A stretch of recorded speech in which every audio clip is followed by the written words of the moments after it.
This is a story that travels back over 500 years. The powerful story of a man whose actions changed the course of history. I'm honored to tell the story of Martin Luther, a monk, a priest, a reluctant rebel who stood against the power and might of Rome, a most dangerous stance to take, and in doing so, unintentionally changed the world.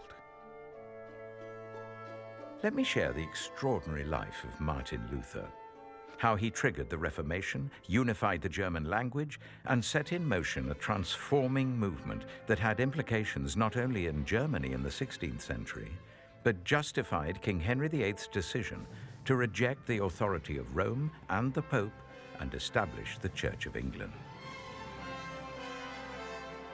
Martin Luther shaped the Western world as we know it.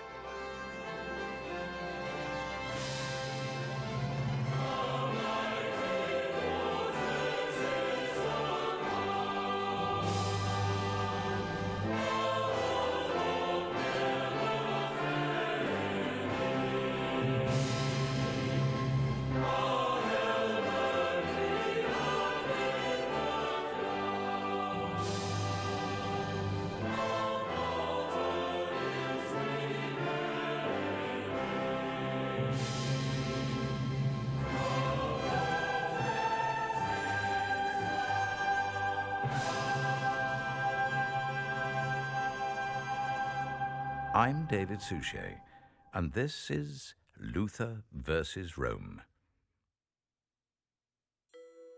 Our story begins with Hans Luther, a farmer from the German village of Murat. Martin wrote, "I am a farmer's son. My great-grandfather and my father were all true farmers. My father became a miner." It was a hard life for miners in those days. They worked long hours lying on their back in tight wooden trolleys lowered deep underground. It was perilous and very physical work. In time, Hans longed for a new way to make a living, to support his wife and growing family. He was very ambitious and wanted to manage or perhaps even own a successful mining business. So Hans decided to move his small family to the town of Eisleben, which was then a center of copper extraction. In 1483, with his pregnant wife, Margareta, the family set up home in this modest house. And so, Hans Luther chanced his hand in mining. It was in this house that Margareta gave birth to their second child. He was named after the saint whose day it was, Martin.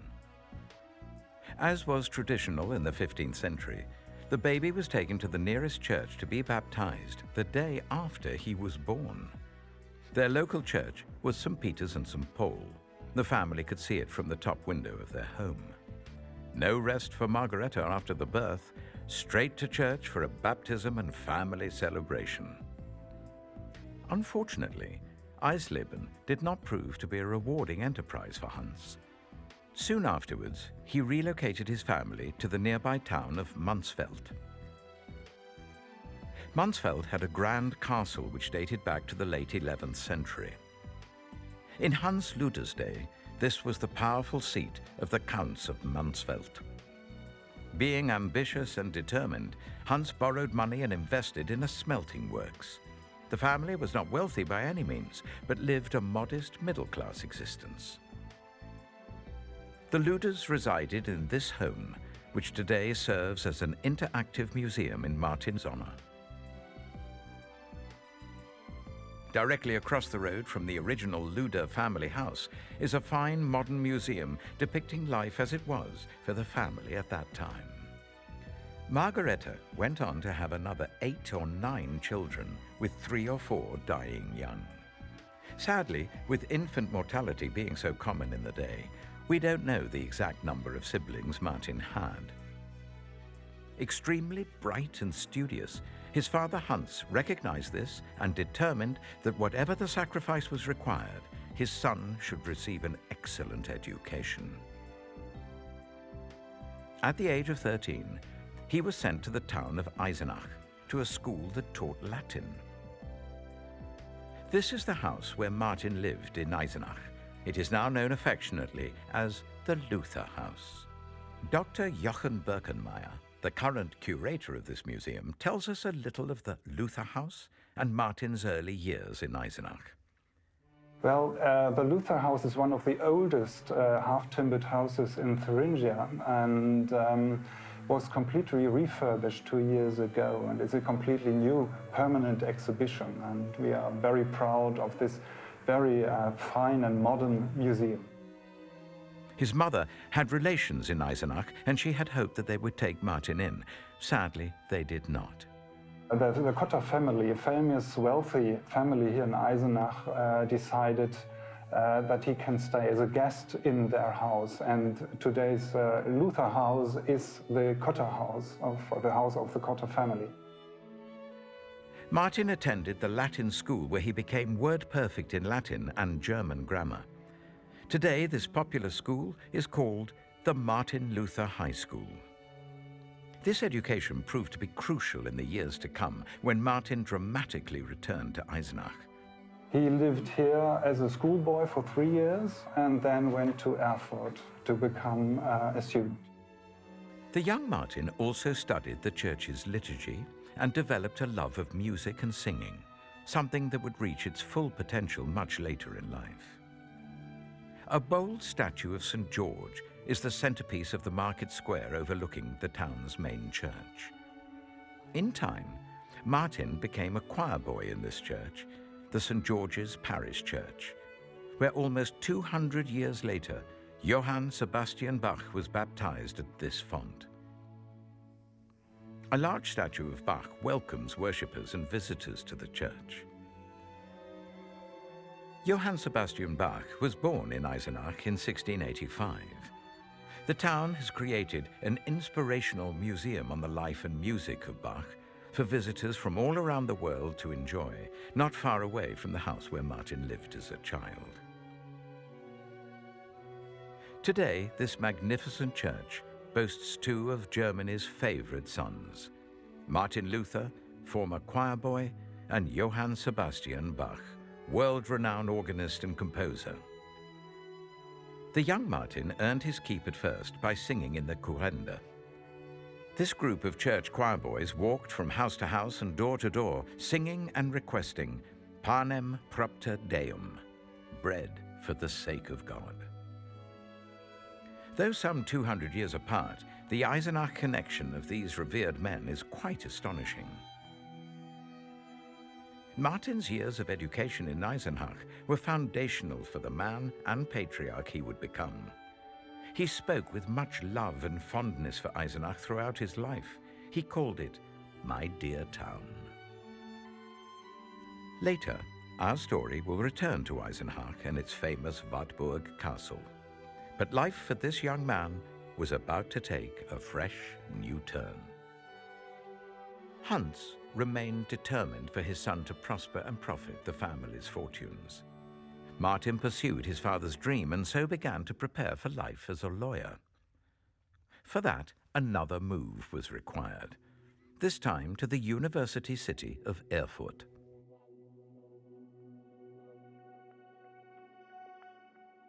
Erfurt is today a modern, vibrant commercial city that has flourished since German reunification with a population of over 210,000.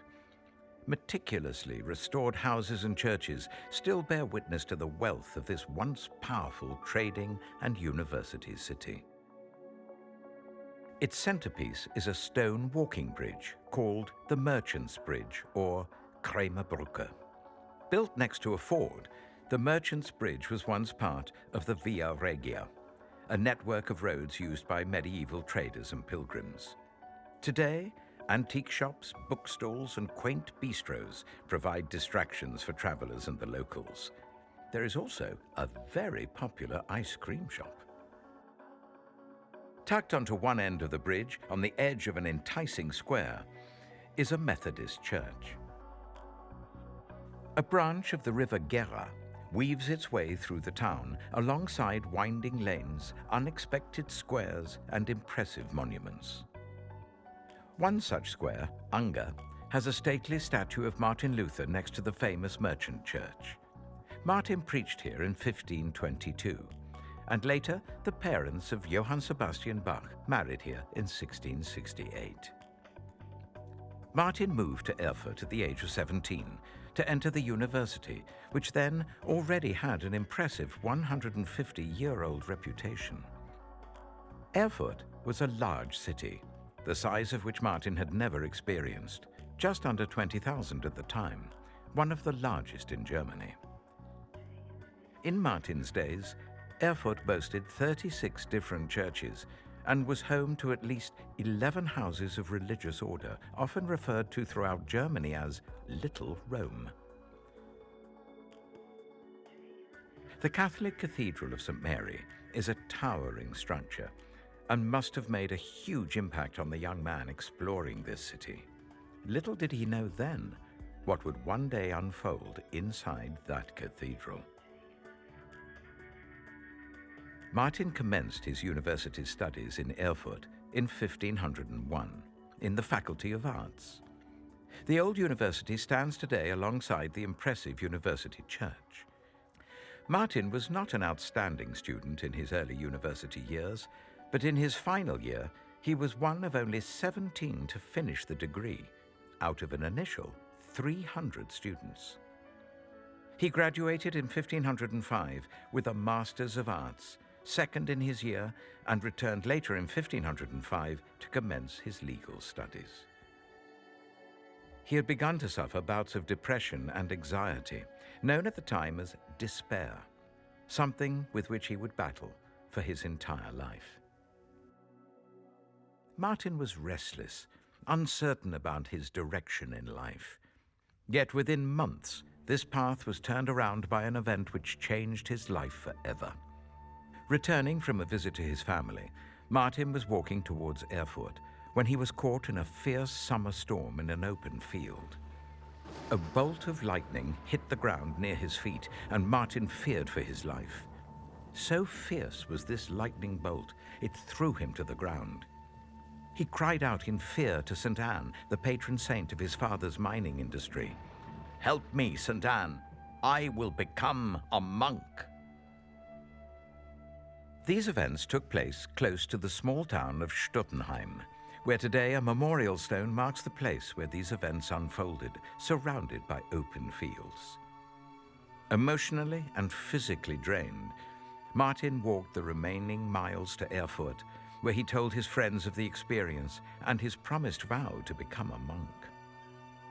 Many of his friends, unaware of his spiritual distress, urged him to ignore the vow, whilst others encouraged him to keep it. Just 14 days later, Martin made the decision to resign from his law studies and honor his vow. Martin simply walked up to the monastery door of the Order of the Augustinian Friars, knocked, and asked to enter. After a few short weeks of review, he was formally accepted as a novice. His head shaved and his clothes changed to monastic garb. When this alarming news reached his father, Hans was furious. All his sacrifices for the family, the effort to support Martin's education, were being discarded for what? The life of a monk?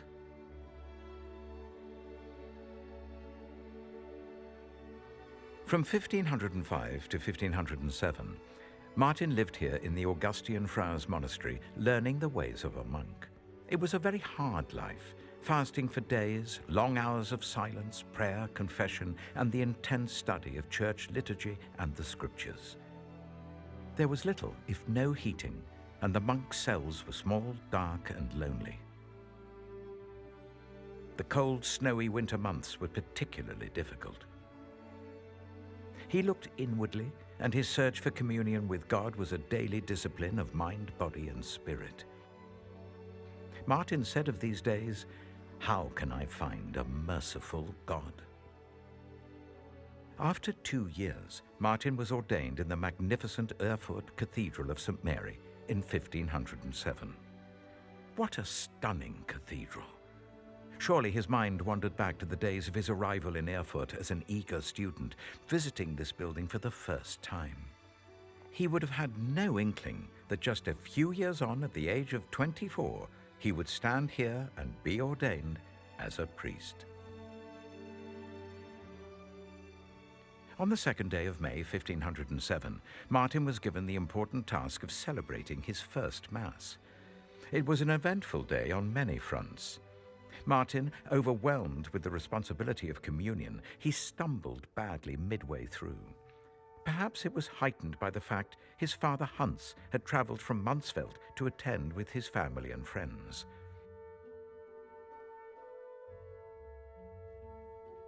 Martin grew more comfortable in his role as a priest. His superiors in the Augustinian order encouraged him to continue with his theological studies. Not long after this, change was once again in the air for Martin. He was offered a position to study and lecture at the University of Wittenberg. At first, he was reluctant to accept, believing there were others far better qualified. Yet, with some reluctance on his part, he accepted.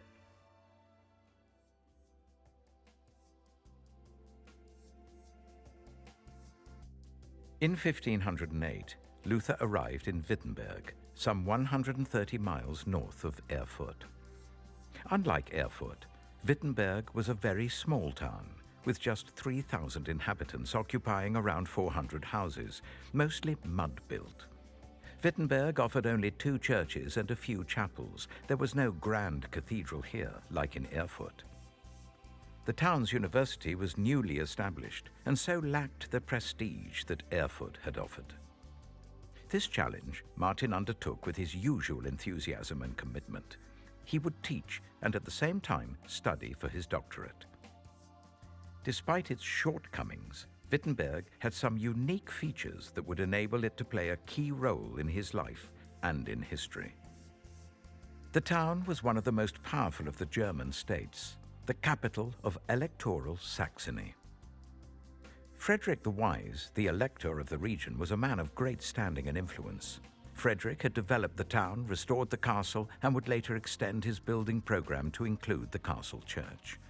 This became the Wittenberg University Church, and still is today known as the Castle Church. Frederick the Wise also established the University of Wittenberg, and it was his pride and joy. He was passionate about this seat of learning and defended its members, both students and teachers, fervently. The support and patronage offered to Martin by Frederick became crucial in the turbulent times that lay ahead. So despite its small size and lack of facilities, Wittenberg became a strategic town, its growing university bringing prosperity and prestige to this emerging city. In 1510, Martin was reluctantly sent to Rome to undertake some church business there. He and a colleague walked to the Holy City. It was to be his only trip outside Germany in his lifetime, and it was a life-changing journey. This was a Rome not as we know it today. St. Peter's was not even in existence. What he saw and experienced there confused and angered him. It challenged his beliefs and increased his reliance on the Holy Scriptures. After visiting Rome, Martin returned for a short time to Erfurt, but in 1512 he made a permanent move to Wittenberg. It was during this time, through his daily work, studying the Bible, working through the book of Psalms, then Romans, Galatians, and Hebrews, preparing to lecture and preach, that Martin began to explore the question of the righteousness of God. How can one exist before God as a sinner? Martin came to realize something revolutionary. God's righteousness and salvation was a gift. It was not to be earned or bought. He had been wrestling with Romans 1, verse 17. For in the gospel, the righteousness of God is revealed, a righteousness that is by faith from first to last, just as it is written, the righteous will live by faith. These beliefs were not new. Others had espoused these ideas, but under God, timing and technology had combined to change the course of church history. A printed pamphlet made all the difference. Around this time, Martin also changed his name from Luther to Luther. This may have been a play on words, for in the Greek, Martinus Eleutherios means Martin, the Free One. Meanwhile, in Rome, Pope Leo X was planning to build a grand basilica, St. Peter's of Rome. To raise the large funds required, the Pope devised a plan to sell a plenary indulgence. This indulgence appeared to make an extravagant offer. It offered freedom from years of purgatory and hell and could be bought for yourself, your family, or friends, dead or alive. He appointed Johann Tetzel to travel and champion his cause, basically to put fear into the people, then graciously offering them a pathway out, all at a price. When Johann Tetzel visited nearby towns peddling indulgence certificates, Luther was incensed. He set about and wrote a list of 95 questions and propositions aimed at scholars to join him in academic debate. He placed this with a hammer and nail to the church door of the castle church to open this debate. This became known as the 95 Theses, and today at the same castle church, these 95 questions are engraved on a new church door for all to witness. He anticipated a discussion amongst experts in Latin, but the unexpected happened. The text was translated into German, reproduced in print, distributed and discussed widely. In today's terms, it went viral. Within 14 days, it was everywhere. This threat to finances and the Pope's building fund was eventually reported to Rome. The Pope was not impressed. This was the beginning of a fight that Luther neither wanted nor saw coming. It was not his intention to challenge papal authority, though it came to be viewed in that way. This was like a title fight billed in different weight divisions, the featherweight versus the heavyweight.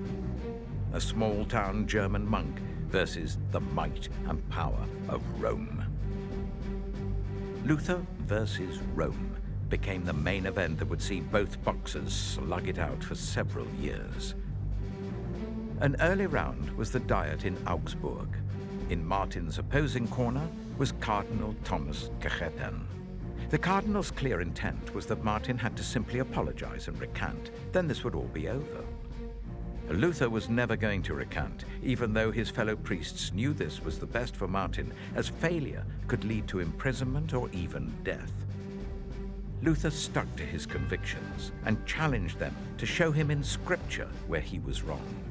Round one, but no knockout blow. Luther was left shaken and battered, but standing. He had to quickly flee back to Wittenberg late at night under the protection of Frederick the Wise as things began to boil over. Rome was not pleased. They were infuriated. And in 1518, the Pope charged Luther with heresy. Certainly not what a monk needs on his CV. Surely this was the knockout blow Rome sought. This fight went on for 2 more years, with Martin's teaching gaining momentum with the German people and church. Rome tried one more time to land a killer punch, and in 1521 they announced that Martin Luther would be excommunicated from the Catholic Church. Now that blow really hurt, but Luther did not falter or fall. Rome summoned him once again, this time to appear before the Diet of Worms, the Council of Worms, a city in Western Germany. He was to travel there to defend his teaching, his books, and his life before the German Emperor and the Imperial Diet. He was anxious. He knew this was now very serious. He spent the night in prayer, tormented as he knew what he had to say. Clearly, he understood the consequences of his answers. This was a life and death situation. His words the next day were resolute. Unless I am convinced by the testimony of the Scriptures, or by clear reason, for I do not trust in either the Pope or in the councils alone, since it is well known that they have often erred and contradicted themselves. I am bound by the Scriptures I have quoted, and my conscience is captive to the word of God. I cannot and I will not retract anything, since it is neither safe nor right to go against conscience." Martin had challenged the council's authority again. It was time to exit and return to Wittenberg with great haste, fearful of being arrested, or worse. During the trip home, the soldier guiding them home surprisingly disappeared, leaving Martin and his colleagues abandoned. But suddenly, a group of soldiers on horseback appeared, taking him by force. They escaped, riding off into the night. He was eventually taken to the Wartburg Castle in the city of Eisenach, which came under the rule of Frederick the Wise. One cannot arrive at the Wartburg unnoticed, so it was a perfect location for hiding. Luther was provided with a little room out of the way inside the castle as his home. He immediately embraced this plan, grew his hair, stopped shaving, and acquired a beard, and wore everyday clothes, discarding his priestly robes. He even took on a new name, Squire George, or Junker Jörg. This name was inspired by the patron saint of Eisenach, St. George. Luther was ordered not to leave the castle or to be seen. He could not travel into the city for fear of arrest. Rome had now placed a death warrant on him after the events of the Diet of Worms, so determined were they to exterminate their annoying German problem. So, what to do in hiding? Martin set about providing for the people of Germany something that he passionately believed they needed and were rightly due. He would translate the New Testament into German from the original Greek, providing the people with the Bible in their own language, not the language of Rome that they could not understand. The long-running title bout was still in play, but Martin was about to deliver a killer blow to Rome. However, there was a problem, a major challenge. The German language at the time was very fragmented and consisted of many dialects throughout Germany. The North could not fully understand the South, and the same for the West and East. So how could he resolve this problem so all of Germany could understand and benefit from the Bible in their own tongue? Martin would have to consolidate all the German languages and dialects and create one common German language for his text. As he had some free time on his hands, he set about this task with passion and conviction. Martin called for dictionaries and language books to help him in this.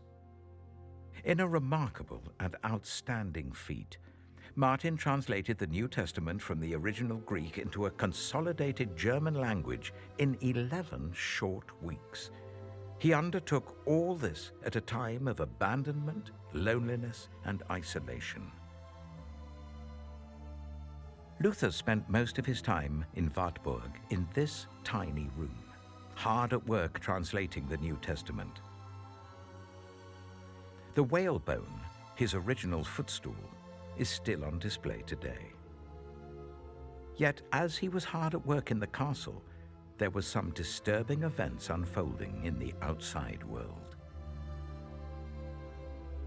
Whilst Luther was in hiding, unrest grew, and the situation in Wittenberg became unsettled. Martin believed the Reformation would be carried on not with violence, only through the word. But the movement he had begun was now beyond his control. The battle was now against those who wanted too much change, not too little. As the protests spread and events escalated, Luther chose to side with burghers, princes, and counts. The timing was particularly unfortunate, as the social upheaval came to a bloody end and Luther appeared responsible. The future of this new theology depended largely on the support of the elite. He was thought to have mixed motives and lost the respect of many people. For Luther, life was about to take another radical change. As the ramifications of the Reformation spread and the freedom of this good news was accepted and better understood, a small group of nuns in the Marienthron convent asked Luther for help. They planned a dramatic escape. Hidden in herring barrels, they were smuggled away in a covered wagon with the help of a local merchant to Wittenberg.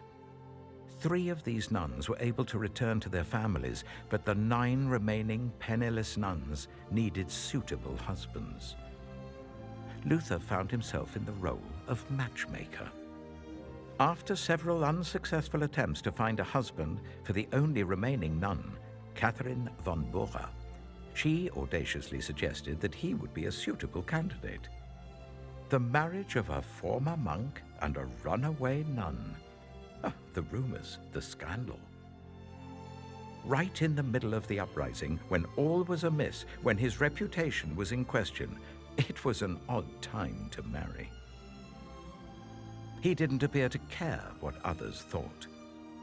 So on the 13th of June, 1525, the 42-year-old former priest and the 26-year-old former nun were joined in marriage.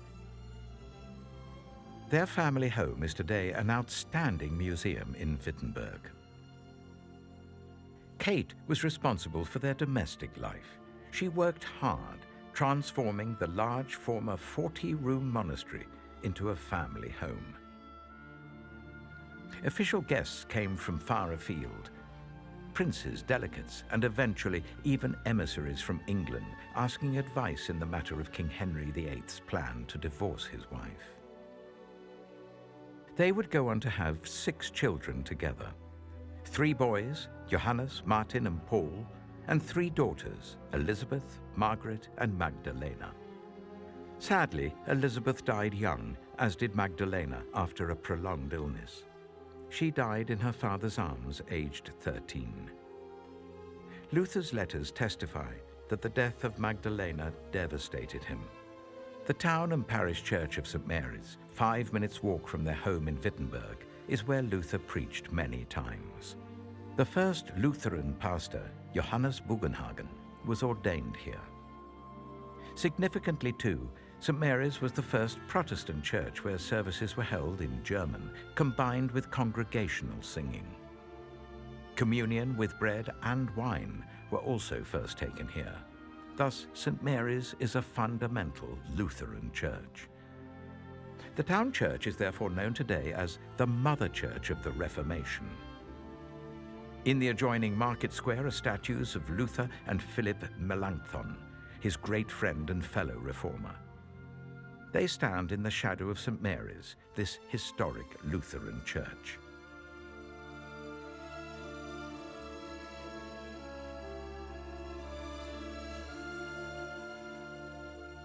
Whilst Luther based his family home in Wittenberg, he often traveled to many towns and cities throughout Germany. He was much in demand as a preacher, teacher, lecturer, as well as the inspirational reformer. He took on an unofficial role as patriarch in his later years. Leipzig is one such famous town.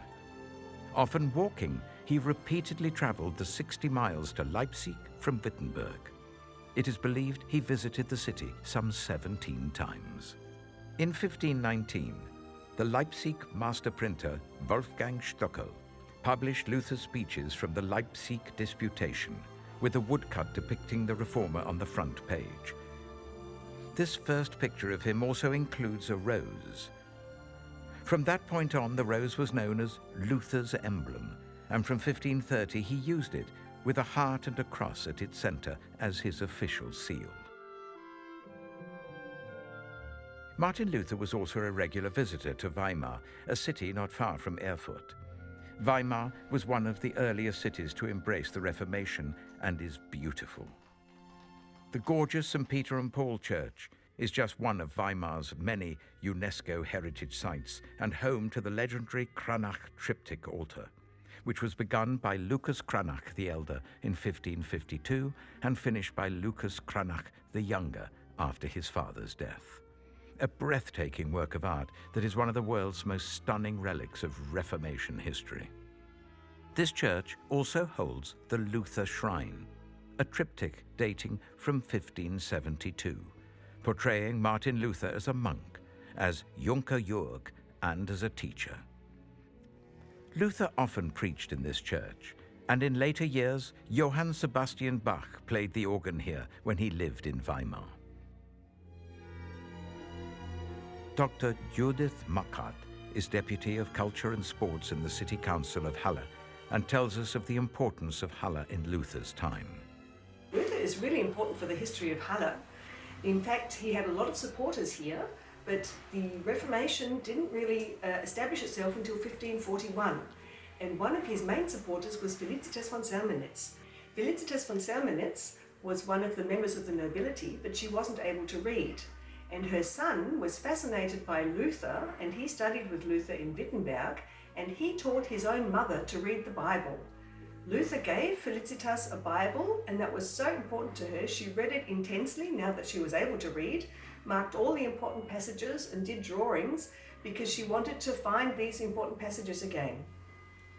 One of the really important things about this Bible that Martin Luther gave Felicitas von Salmenitz is that he wrote a dedication to her in his own handwriting. Martin Luther had a lot of friends here, but he also had a lot of enemies, and one of his strongest enemies was Cardinal Albrecht. He was the one who was actually the addressee of the 95 Theses. And of course, whenever Martin Luther preached anywhere, it was reported to his enemies and to the Pope. August Hermann Francke picked up the Reformation theories and the Reformation ideas that Luther had spread, and he established an orphanage and in fact a whole city within a city for education, for social welfare, for teacher training. And he sent missionaries out into the whole world. He was one of the first global players, so to speak. And his missionaries were also the people who established the Lutheran Church in the USA. Luther preached 3 times in our St. Mary's Church, and he was set up here in state after he died. He died in Eisleben and was brought to Wittenberg. And while he was here in state, the death mask was taken. So it's still on show nowadays. And also his hands were taken, the wax form of his hands, where you can see that he really had a lot of trouble with arthritis. He must have been in terrible pain. Martin Luther was such a revolutionary.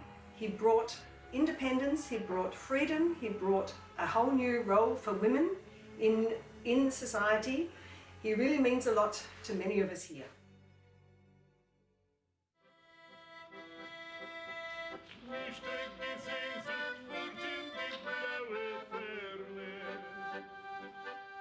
Luther also visited the town of Schmalkalden, only once, but it was a very significant visit. Schmalkalden is located to the south of Eisenach in rolling countryside, near the southern edge of the Thuringian forest. First mentioned in the 9th century, Schmalkalden received its town charter 400 years later. Today, it is a delightful market town, boasting the best German sausages in the state of Thuringien. Once a week, the market square hosts a delightful community market with a variety of stalls selling fresh foods, breads, cheeses, jams, and a wide variety of goods. One of the reasons the town developed was due to its proximity to the rich veins of iron ore in the local area. The subsequent prosperity of the town is displayed in fine artisan buildings which have been restored in the historic town centre. In the centre of the square is the town hall, the place of foundation and the meeting point of political leaders of the Schmalkalden League during conferences taking place here in the past and present. From the town hall, you overlook the market square and the magnificent St. George's Church, built between 1437 and 1509. This is a striking church, featuring 2 different towers and a pointed ridge turret with a beautiful clock tower feature, with the Virgin and the Grim Reaper performing on the hour. Martin Luther preached in this pulpit in 1537 at the most important conference of the Schmalkalden Union to the most famous Protestant theologians of the time. A statue to Luther is to be found inside, and the baptismal font is from 1560. A small exhibition chamber titled the Luther Room is found above the front of the church and altar. It has a very private viewing window where the preacher and the service could be observed and critiqued without their knowledge. The Schmalkaldic League was an association of 16 Protestant princes sworn to defend one another against Catholic opposition. They assembled in the Schmalkalden town hall in 1537. Luther was asked to attend and lead a special meeting of the Schmalkaldic League, which resulted in far-reaching changes that are still relevant to Lutheran church practices today. Luther wrote the Schmalkaldic Articles, a summary of his views in preparation for the first meeting of the League. He poured his heart and soul into the Articles, and they are often referred to as Luther's private confessions. Unfortunately, Luther became ill with painful kidney stones during his time here and could not present his final articles in the church or town hall. He summoned the leaders to this house where he was living during his stay, a short walk from the church, now known as Luther's house. Here, in this small room, he prepared the final articles and preached, whilst feeling far from well. Above the town centre is the impressive Wilhelmsburg Palace, a Renaissance residence built in the 16th century for the rulers of Hesse. It has its own comprehensive museum, and there are great views to the city to be had, including St. George's Church and the surrounding district. Inside the palace is a small Lutheran chapel still in use today. It offers private and community worship as well as concerts and baptisms. Schmalkalden is a quaint little town which also marks the beginning of the Luther Trail and Pilgrimage. This trail runs through all the major Luther towns and cities, covering over 1,200 kilometers from Schmalkalden right through to Wittenberg. A feature of the Luther Trail is the Thuringian Forest. These beautiful forests have a charm and beauty in winter snow. There was a fear Luther might die during his stay at Schmalkalden due to his severe kidney stone attack. Amazingly, he went 8 days without urinating and was in great pain and discomfort. Someone suggested they take him via horse and cart up to the hills outside of the city over the rough and rugged dirt roads to help dislodge the kidney stones. Thankfully, this worked, and legend has it, he then filled 11 cans with much relief. Martin Luther had been summoned to Eisleben in early 1546 at the request of the Counts of Mansfeld, who needed his wise counsel and assistance in resolving disputes. He was far from well during this time, and his health was struggling after prior heart attacks. During this time, he preached his last sermons in Eisleben, heavily criticizing the Jewish community. These sermons are generally considered a very sad chapter in his later life, and one that many find hard to understand in his thinking. One cannot agree with his views, but at this time he was a very ill man, and perhaps this did not help his thinking and judgment during the time. St. Mary's Church in Wittenberg, the founding church of the Lutheran movement several years ago, laid a plaque of apology to the Jewish community in their church grounds, which says a lot. Before dinner, he complained about chest pains. He was rubbed down with warm towels, which had brought him much relief during his prior heart attacks. This helped, calming him, and in time he ate a good evening meal with friends and 2 of his sons, Martin and Paul. He seemed in good spirits and even joked, "Once I have reconciled my dear sovereigns, the counts, and if God's will is that I am able to travel, then I want to go home and lie down to sleep in my coffin and give the worms a good, fat doctor to consume." Later that night, his chest pains returned even stronger, and he cried out, "I am in pain and worried about my chest like before."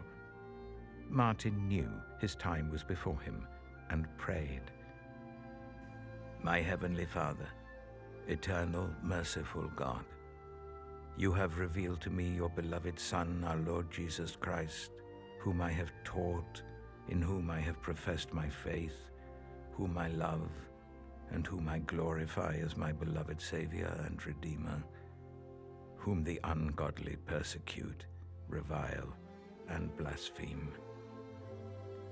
Receive my little soul."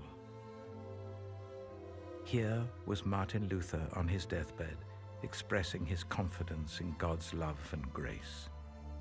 He then lost all consciousness. The warmth left his face and feet.